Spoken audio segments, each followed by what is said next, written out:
So this is the 1955 Gibson Les Paul Custom. I bought this one from Jim in Kalispell, Montana. He's owned it for the past couple decades, and he told me the story about how he got it.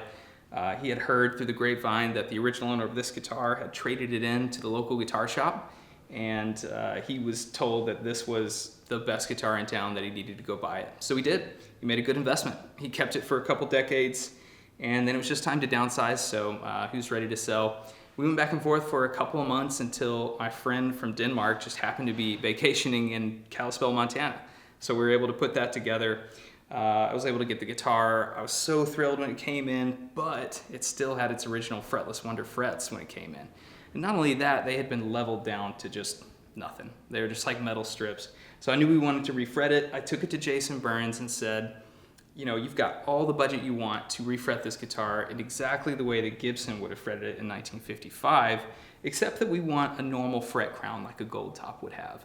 So he did just that. He refretted it inside the binding, retaining all the nibs and all the feel and all the vibe of a vintage Gibson, but with the playability of a new guitar. So he totally nailed it, and I'm in love with it. It just plays exactly like I want it to.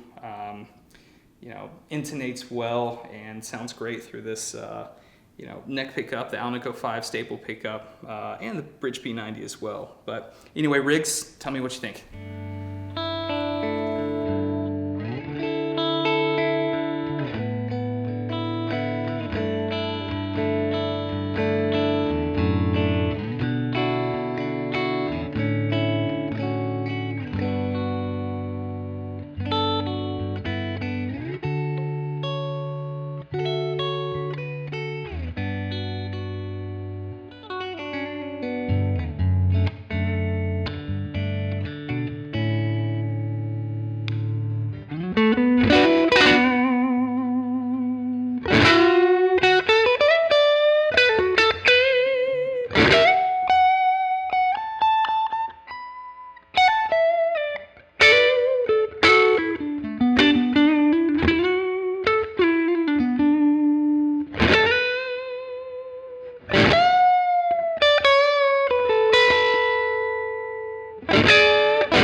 Riggs, what'd you think? Man, I think this is an incredible guitar. It plays so well. You obviously heard it, but I never had any problems with any bending, notes fretting out or anything, which is something I always look for, especially on vintage guitars. Nothing fretting out. Even with more dense chords, everything was still really, really clear. A lot of that's the setup. This guitar is set up really, really well. The height to me is perfect. I wouldn't change anything about it. It's not so high that it's hard to fight, but even if I wanted to play slide on this, it would still be accessible, even with 10s on a Gibson scale length. The nice thing is that 10s feel so nice on this guitar. I wouldn't change it, but if it was somebody who preferred 11s or heavier strings, you could definitely go for that.